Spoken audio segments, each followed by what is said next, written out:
Woo!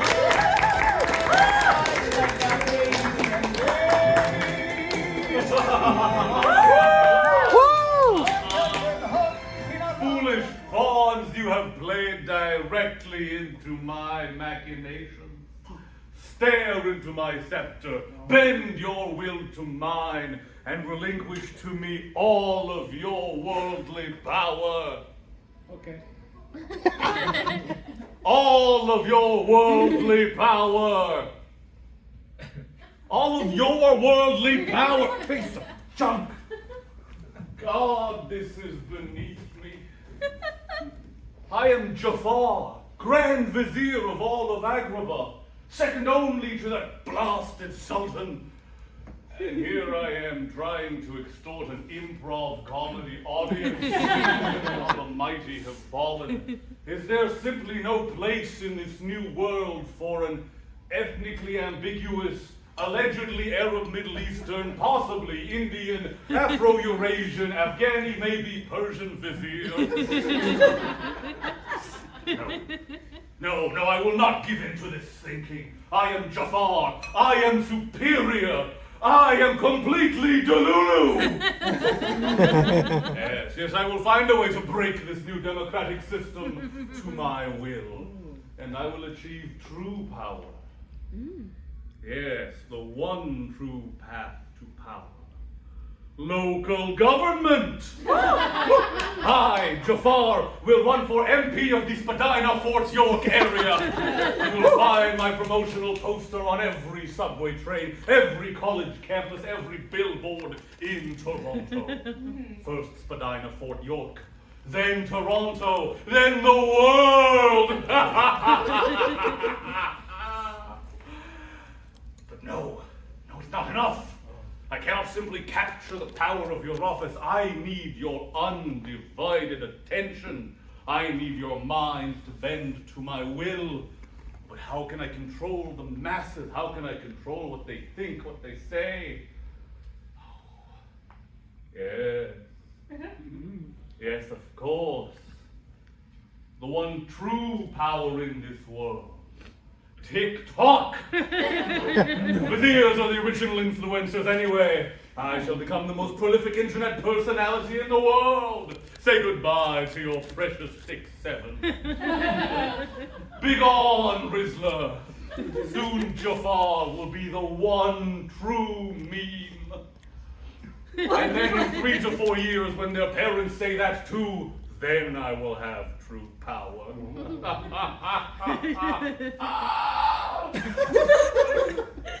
But no, it's not enough. I must have more. It's not enough to have their attention. I must have both their attention and electoral power. But in what world can an ambiguously brown internet personality hold office in a large metropolitan city?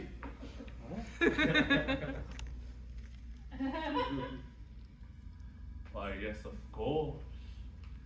My diamond in the rough. Street rat turned prince of New York City. I shall become the next Zahran Mamdani. And after all, why not? I have everything he does.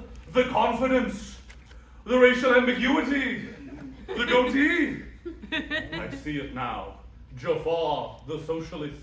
Jafar rides the subway and makes banter with passers-by. Jafar has a hot bisexual wife. And then and only then will you kneel and worship at the altar of Jafar. Yes, and unlike that fool Mamdani, I will know to focus my attention not on paltry New York City, but on ruling the world.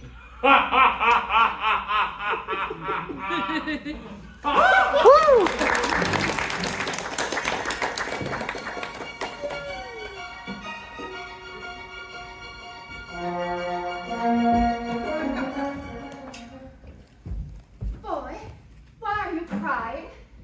That's what I said when I saw him. In the middle of the room, window wide open, bawling his eyes out like a toddler with no emotional control. He said to me that he had lost his shadow. A ridiculous thing to say. And then I saw it scamper across the room and I thought, oh shit.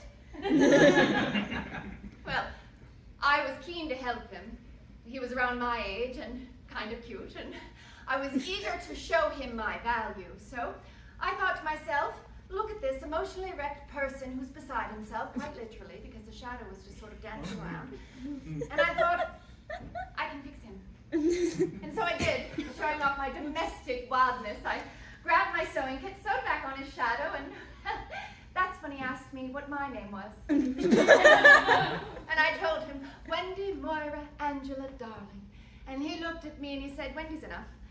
It's true. And I thought, okay, that's fine. So he told me all about his grand adventures, and I thought, well, of course I know them. I've been telling those stories forever. See, I've manifested him.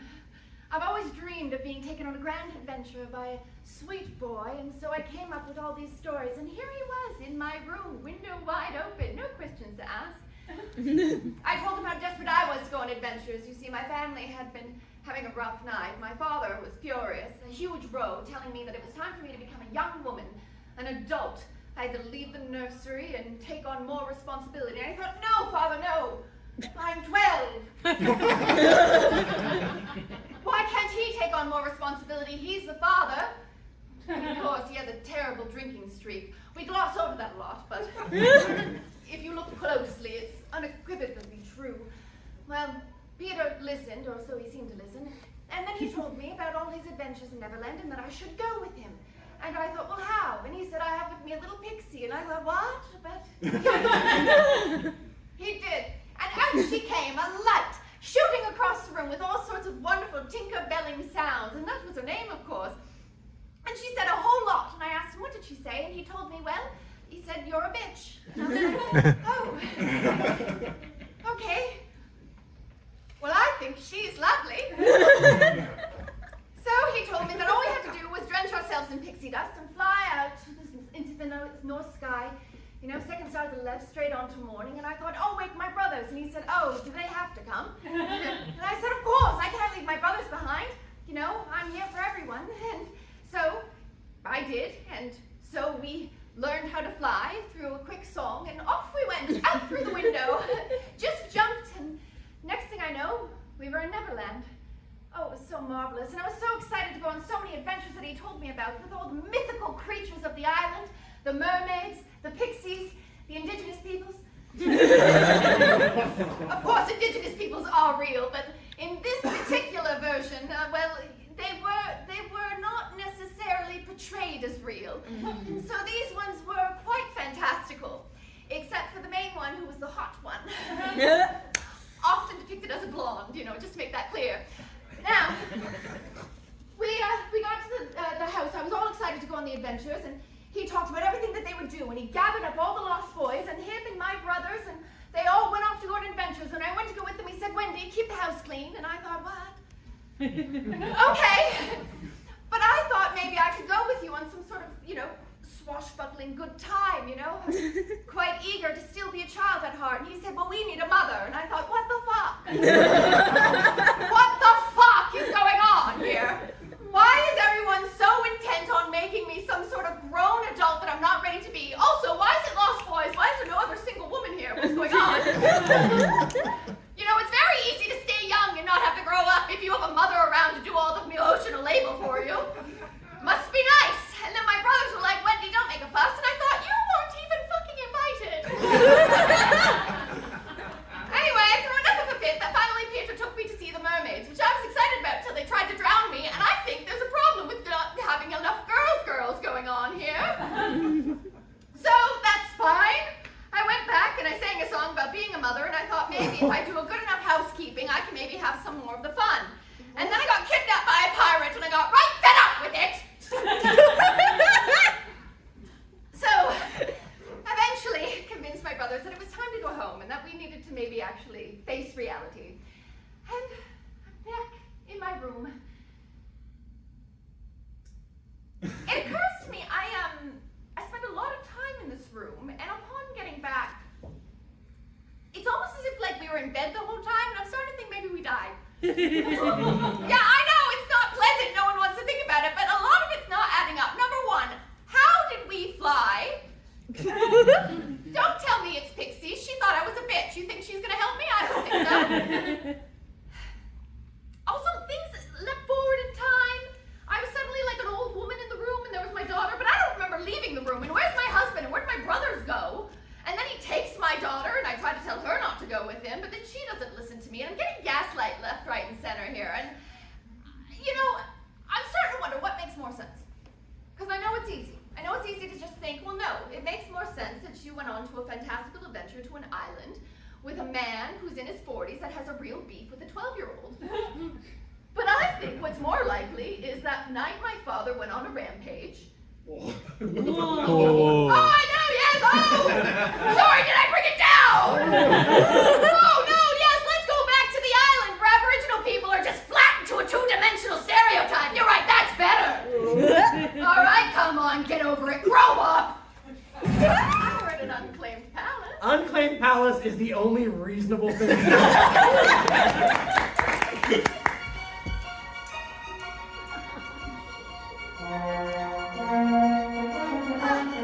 Oh my God! Sorry, I didn't realize anyone else was in here. I thought maybe I Didn't realize anyone else was in here. Didn't you see my classic signature red sky ominously looming above this palace? Crackles of lightning. How am I meant to know that that's a you thing? Didn't you see my signature walking through the garden? Sorry that I didn't realize the world revolved around you, sir. Not yet. But just you wait. Also, sorry. Hi. Hi. Who are you? Wendy, Moira, Angela, darling. Wendy's fine.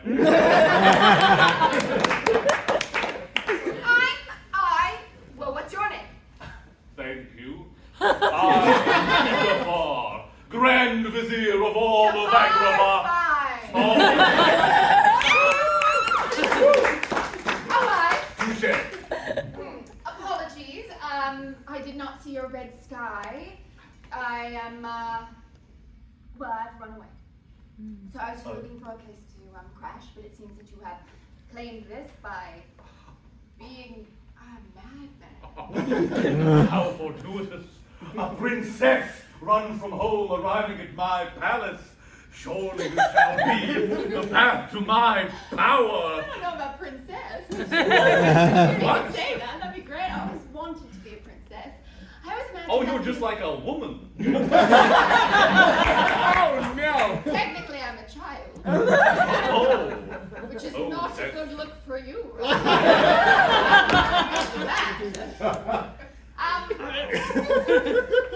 And you are A grand vizier. just like a guy that tells the king what to do, sort of. Just Yeah. like when the king feels like listening to you, and if he doesn't feel like listening to you, it's almost as if you're not important at all.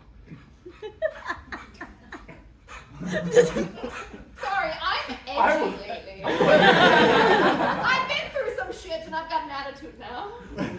I will have you know I am the king's most trusted advisor. All right. In fact, my powers of persuasion are world class. Don't put that in my face. Okay.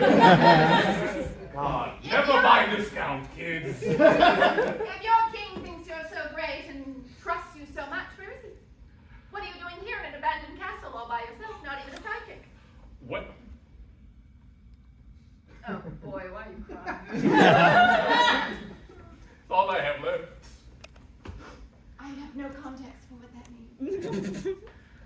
So I had a Gilbert Gottfried on my shoulder, and this feather is all I have left of him. Oh, your treasure, what happened? It was kind of on me, actually. I was having an episode, I was having a little diva moment, and I sort of strangled him a little too hard. I see. Normally he's fine, some light strangling, you know. What parent esophagus can't take a light strangling? So what you're saying is you're the victim of the consequences of your own action. Yes! Yes, precisely. And you're probably hoping someone will come along and clean things up for you, or that you can use them as some sort of bait or hostage, because God forbid she have any dreams of her own. That was a little my own shit. Sorry. I can see we're unpacking much here. But Question for you. yeah, well, okay. Have you ever fallen in love and then realized that they didn't respect you or value you, and also oddly maybe having an affair with many others? Yes, Yes. actually. I have kissed one person ever, and it was all part of a ruse to distract me while a street rat tries to scoop up a magic lamp. Oh my goodness! It's my only at once. I almost kissed someone, and then they thought I was giving them a thimble. That's almost as bad as my thing. Wow. I mean, you Yeah, you well, have a it's- couple of years to go. I am 45, Oh, so it is worse than I am. I was just saying you You're have time. hard to read. I'm gonna be honest. You did the whole stick thing, and I was trying to assert my divine power. God, don't say that to a 12-year-old girl. What's being blind there? What am I not seeing in all of this? I was just trying to be a wizard lady. So you can persuade people with your little stick, huh? I mean, I thought I could. I don't know this thing. I mean, it's changed. I'm just asking because Yes, I'm just yes. curious. It doesn't work on anyone. It worked in the store. I do have a backup, which does work on sultans. Not so great on princesses, but sultans I can do. Okay, sultans. What about arrogant young boys? Almost the same thing. Okay. Have you met a noble? Have you met a head of state? They're boys. I'm Boys from a lot of England. them. Yes, I have. They're all. Oh my gosh. Goodness, did you know I have to work my way up to Grand Vizier? I was born into any of this. I am a salt of the earth, murdering manipulator. And it's just, it's so hard working with these people sometimes. Oh, tell me about it. You know, I had completely thrust upon me all this responsibility I didn't want, and then everyone treats me like I'm a monster. Because I simply want basic respect and also think that we should go home because there's not really a lot to eat on the island. The island? Oh, yes, I'm from an island. Well, not from an island. I'm from London, but then I flew to an island. You know how it is. Went into the light, which now I'm thinking is a metaphor for something else, but I'm trying not to think about it. Well, I'm not going to explore the island thing, because that's gross even for me.